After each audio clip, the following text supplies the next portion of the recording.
Hi guys, hello, how you all doing today? This is your favorite presenter as usual. You have Princess Anu here again for today's show. And guys, basically we are going to be continuing with the air crash talk, basically the accident investigation videos that we've been watching and things that happen to these air crashes. So today is the episode 3. If you've not been following, I'm going to advise that you watch the other episodes, episode 1, episode 2. Hi, I can see someone is here joining me. Thank you so much. Welcome to today's live stream. Don't forget to leave a comment. I can see you've liked this video already. Hi, Omo Wisdom. Thank you so much for coming in. You're the first person today and you deserve a clap. Thank you so much for joining me today. In fact, today's on, I feel a little bit kind of like disturbed about this particular topic because it all looked like obviously it was the pilot's fault, and that's what gives me so much chill to like talk about this exact air crash. And it was a CFIT, that's a controlled flight into terrain, that he flew into a mountain unknowingly. Obviously, nobody flies into a mountain knowingly, but it was a controlled flight into a mountain. Hi, I can see more persons are joining. Mayowa, good day. Welcome on board today's video. Thank you so much for joining me. Don't forget, give this video a thumbs up. Very important. So guys, today's topic, I'm going to be dealing with it as a caution. Actually, for most of us, it's like a call. Let me get this a little bit close to myself. It's like a wake-up call to a lot of us, like a very big wake-up call. And I actually saw it too as a wake-up call personally. In fact, Henry Savage, hello. Hello, welcome. This is the first time I'm seeing this name. If you've not subscribed, do me a favor, click on the subscribe button.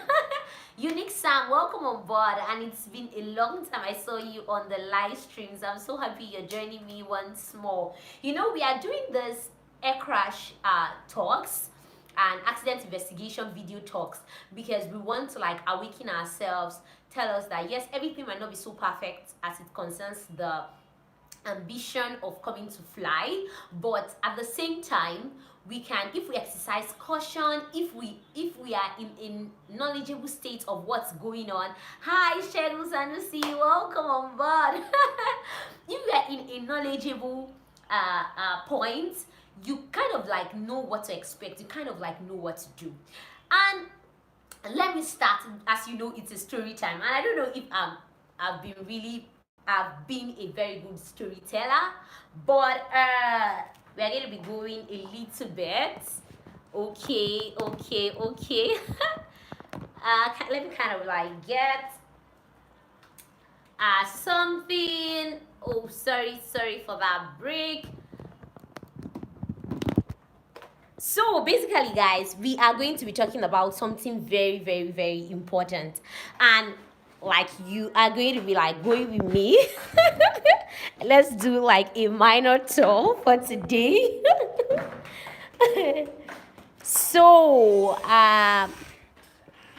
this is very important. I just wanted to like get something, like, you know, it's a live video, so we are going to be like together, you know, throughout this whole video. Which state are you from? I'm actually from the West, guys, and I've said this before. I'm actually from the West. So basically we are going to be talking about this thing, and it's like very important that we talk about it because we have to like create caution. Caution has to be given to every single thing that I'm going to be doing. Sorry for the little break. You've been a very good I never knew I've been a very good storyteller. Trust me. I don't like I've been, you know, managing a little. Sorry, I just had to quickly like get something so I do not like end the live stream today again. Okay, I think we are set for the talk. basically I think we are set like for the talk today. So this particular accident investigation actually happened in December 20th, 1995. I don't know why like the two accident investigations we've talked about actually were in the same 1995. I think yesterday's own was in 1995 and today's own again was in 1995. And 1995 I don't know whether that was really a good year for aviation, but basically let's hope it was a good year. Okay, now this was a passenger aircraft of about 163 persons. Hi Kelvin, welcome on board. We've started the story time for this air crash that dealt with a pilot, actually two pilots, the captain and obviously his co-pilot, flying into a mountain. Maiwa, I thought as much from the Anu-Uluwa, what part of the West? You didn't grow up in the West. Thank you so much. Yeah. I'm actually from the West. I'm from Osun State to be precise. So since you know that, that's cool. I think I've done like, have I done, maybe I could just do like a know me time or something like that. Yeah, I'm actually from the West. Let's keep that in one corner. Alpha viewers, thank you so much for asking. Okay, as I was saying before I skip so many things, this particular accident was with a Boeing 757, and this Boeing 757 was taking off basically from Miami to California. And correction, Colombia. It was taken off from Miami to Colombia. And yeah, thank you. And it was not so, it was a regular flight, though those two pilots had not flown this route for like over so many times. In fact, according to the clip, the captain had flown this route basically for, I think, once throughout like his whole captaincy, but he's a very skilled pilot. In fact, it was an airline, American Airlines to be precise, and these guys are super good. You know, American Airlines, for goodness sake, they are well trained. So it was not a matter of whether they've gone there like over and over again. It was a matter of, okay, he's a captain, he knows how to do, he knows what to do, and everything was just supposed to go fine as usual. But guys, what was supposed to go fine did not obviously go fine because of a lot of things.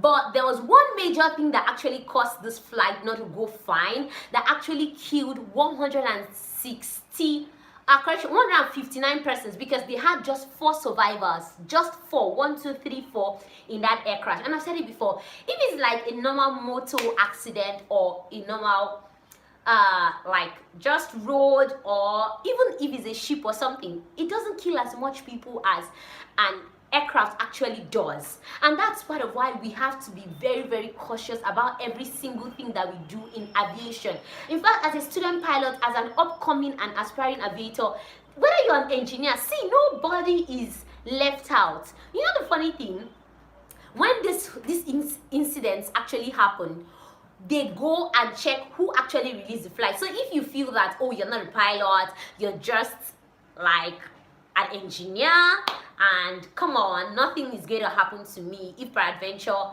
the air crash, something happens and the aircraft actually maybe has an accident or something, let me tell you, you're going to be part of the #1 persons that they are going to check up on. Because guys, nobody prays for all those bad news, but if it happens, you are part of the persons, in fact major persons, that are going to be checked upon, because it is like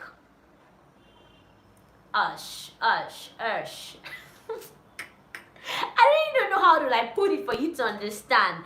Like, it's just like, okay, you kept a car and something happens to it, the records are going to be checked. Who worked on this car? What happened to this car? When was the last time this car was flown? Who released this car? Every single thing is also going to fall back to you. So that's why they say aviation is like a connection. Everybody comes together to make sure everything is okay and makes people fly. So now let me go back to my story time.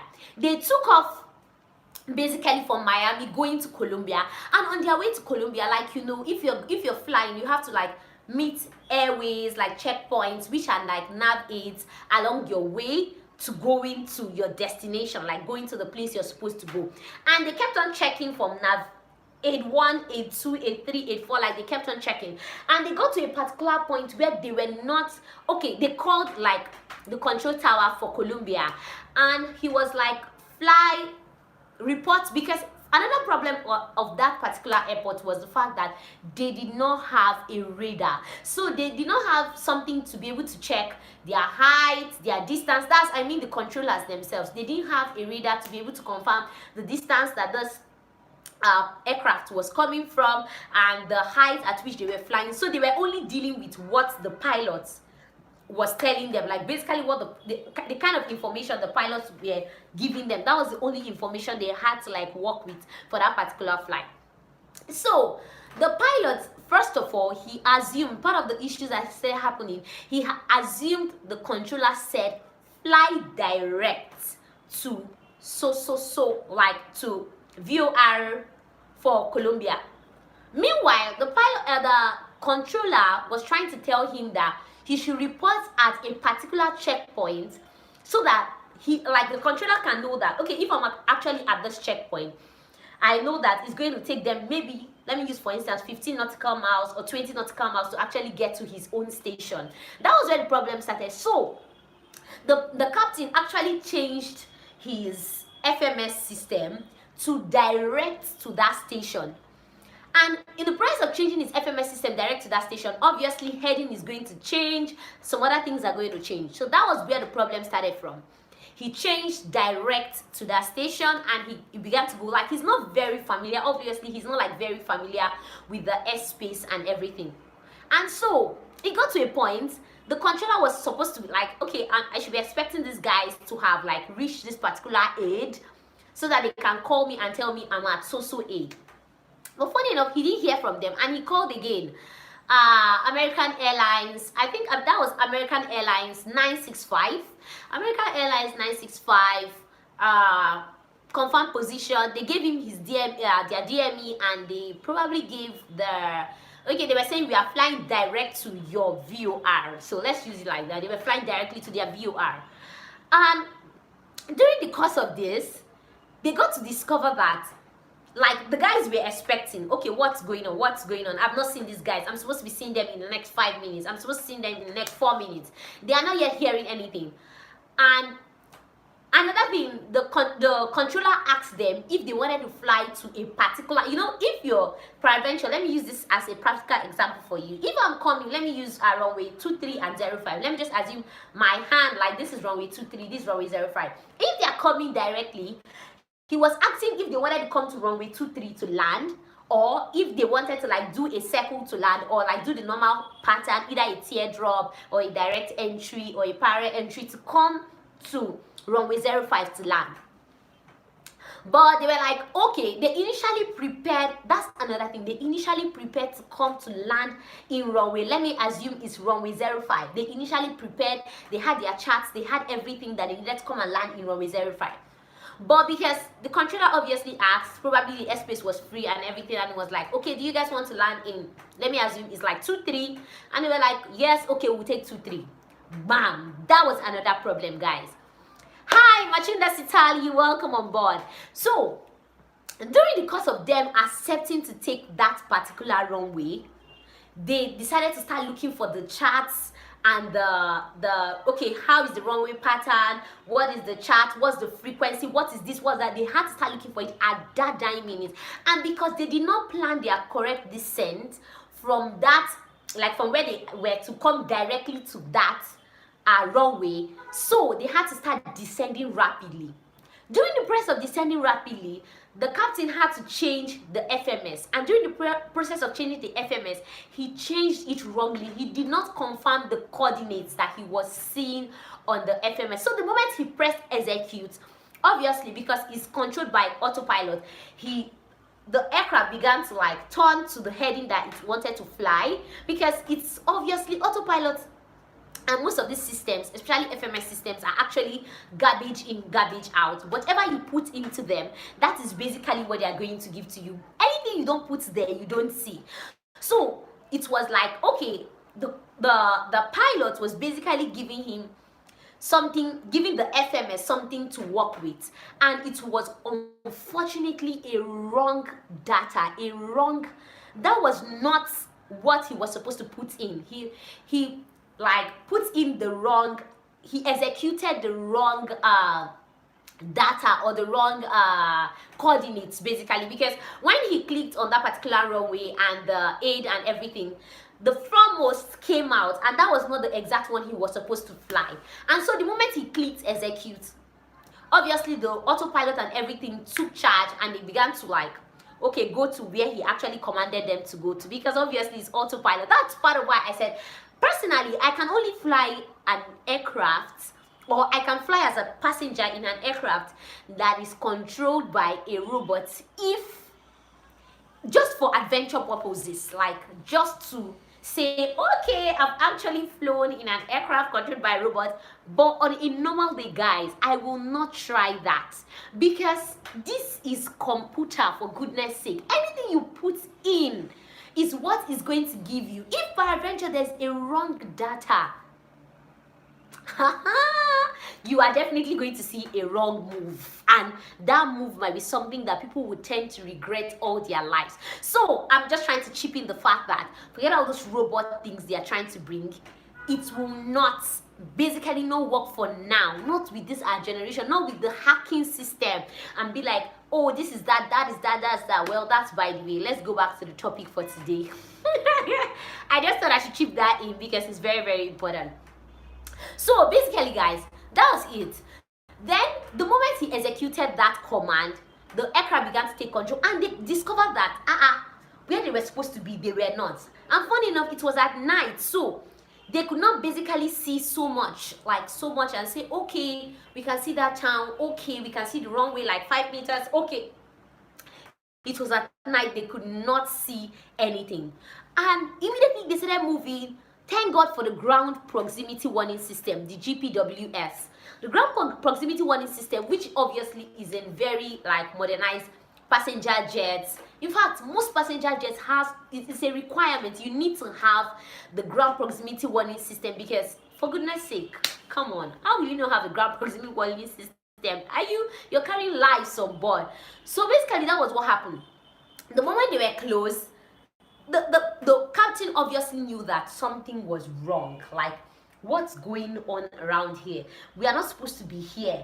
And so according to the accident investigators, they were like, the moment the captain actually discovered that he was not where he was supposed to be, the first thing he should have done was to have disengaged the autopilot and fly the aircraft manually. But they had a problem in the sense that when they were slowing down to make sure they meet that particular runway, hi Sahu, welcome on board. When they were slowing down to make sure they meet that particular runway, they deployed the speed brakes of the aircraft. So the aircraft was kind of like slowing down. So the moment they discovered that they were at the other part where they were not supposed to be, they still continued, which was actually a mistake. They still continued flying autopilot. And during the course of flying the autopilot, what happened was that the ground proximity warning system began to give a sign, an alarm. Too low, pull up, just like it says, like too low, pull up. And they are still using autopilot, but immediately the first officer disengaged autopilot immediately, but he forgot to also disengage or take away the speed breakers of the aircraft. Guys, you can see chain of events coming together that actually made these persons lose their lives. So he forgot to take away the speed breakers, and during the course of the pull-up, they were pulling up. You know, the captain kept on saying, nice and easy, pull it, nice and easy, pull it, nice and easy. But guys, they could. Oh, I'm so sorry guys for that break. Because of the speed breaker slowing down the aircraft, so the aircraft could not climb as much as it was actually supposed to climb. So that just made them, like the wing of the aircraft, everything, like they just went straight into the mountain. In fact, they were kind of like in the valley side of the mountain, and that aircraft crashed. There were only 4 survivors, and those 4 survivors, funny enough, they were all sitting like in the same row. Okay, I can see Obo Wisdom asking a particular question. Which time of the day is best to fly, morning or night? Sincerely, like I said in yesterday's video, when I did my night rating, I think I actually enjoyed flying at night. But there's always this story that they say the night is a pilot's the night is not a pilot's best friend. All things actually being equal, personally I'm going to pick the night to fly. But the truth is, when things are not equal because you know that most of the time things are not always equal, nature does not work out like every time perfectly. So when things are not equal, sometimes you just have to like fly during the day, and most people actually love flying during the day. So it depends on the perspective of how you look at it, what you want to achieve. There are some countries that whether you like it or not, you have to fly during the night and during the day because you're moving from one time zone to the other. So at this place might be morning, at this place it might be night. So it just depends. Welcome guys, I can see more persons are here. If you're new here and you've not subscribed and you've not mentioned your name, do me a favor, let me know your name here in the comment sections, and also do well to like click on the subscribe button. I think it's somewhere like around here. Click on the subscribe button guys, and also like this video. So basically guys, some things that I actually learned from that video. Number one, let's talk about some of the lessons. Number one, in fact, there was an adage, I actually wrote it down. There was a word that one of the investigators used in that video. He said, there's this thing that, there's this word that we always tell pilots. He says, I would like to read it from here because I actually wrote it down. He says, never put an airplane in a place your brain hasn't been. What they are basically trying to tell you,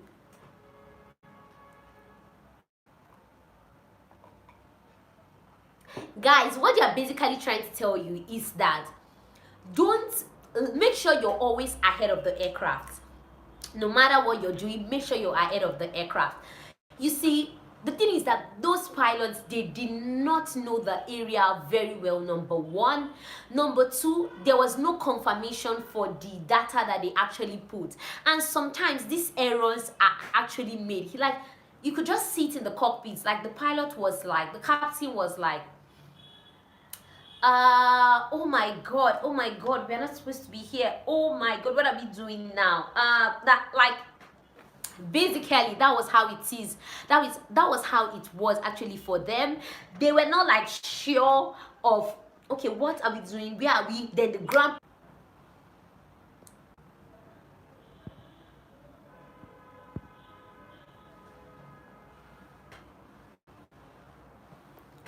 Sorry guys for that break. Sorry.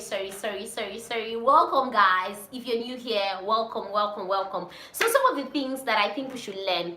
Number one, we should always be ahead of our aircraft. As student pilots, I'm also learning that. Don't forget, I've said it before, nobody's a hero. Everybody's always learning. And the moment you start feeling that, oh, you're so conversant with the area, you know what you're doing, everything is like perfect. In fact, there's something that most of our instructors always tell us. He said, if you stay in an aircraft and you're basically not doing anything, then something is going wrong. You must always be checking. It's either you're checking air speeds or you're checking you have to be checking something. Maybe you're checking your fuel, you're checking the instruments you have in front of you. You must always be checking something. There can't be any time where you just like completely stay and you're not doing anything. Though there are times where, okay, it seems as if everything is working okay, so you rest a little, but it should not be so long, especially as student pilots, guys, because it just takes split seconds for things to go wrong. And in fact, when I watched that video, guys, another thing I also got to like discover from that video. Okay, if you're still there with me, let me see. Hi. I can see some people are still here. Let me see a hi from you to be sure you are actually hearing me. Very important, you know.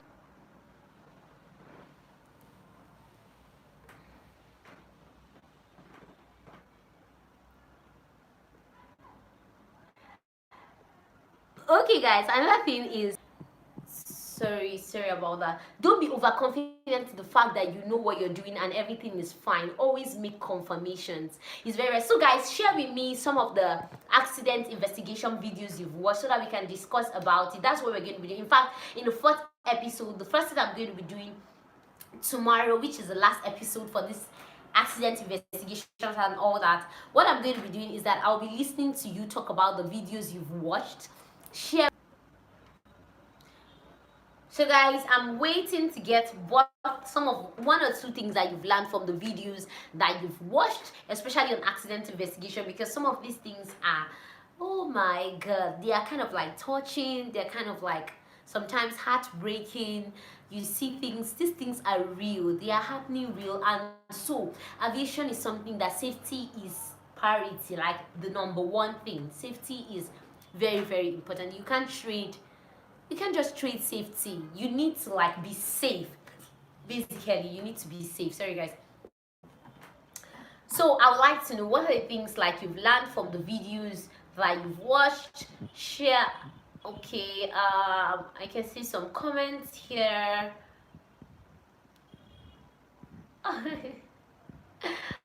So comments here actually making me laugh. Some say I'm a good storyteller.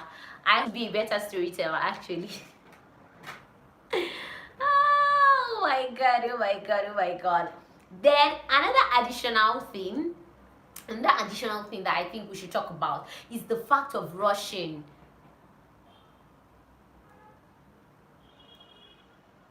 Like we can ask basically all our questions. It just depends. Okay, I actually got it from my state, like from my own state, which is Ocean State, not basically from where I'm.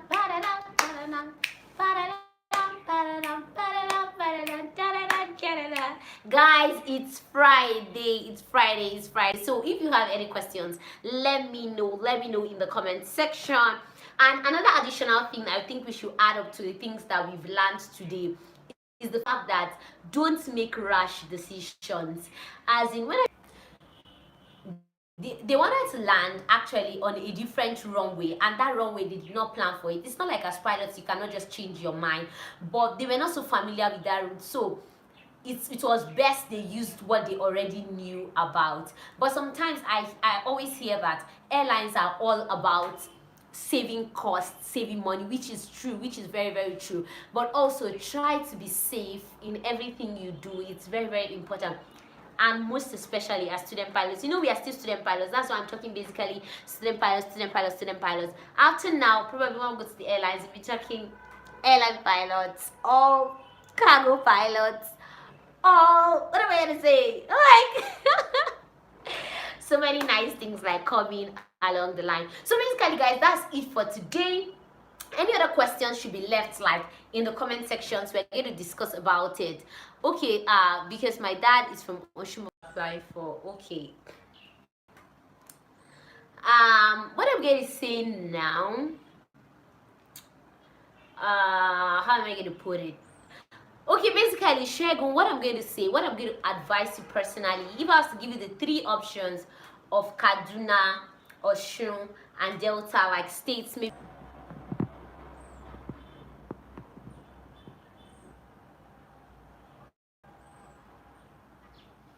Hi guys, hello.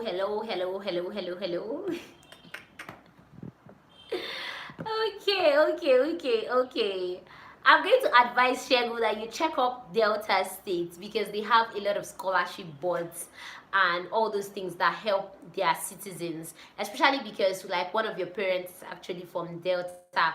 That's just my personal advice for you concerning that. It's good you check up a state that already has like placement for scholarship boards and all that. So Delta is a bam bam bam bam bam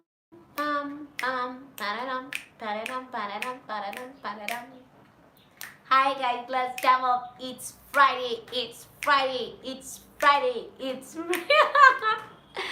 Okay guys, I'm going to be ending the live stream now so that we don't have like up and downs with network and everything. If you have any other questions, leave them in the comment sections. If you've not subscribed, subscribe. If you've not liked this video, like it. I'm going to be seeing you tomorrow for the last episode on this air crash investigations, lessons, and everything we have to learn, at least for now, you know, this period of the quarantine before the school.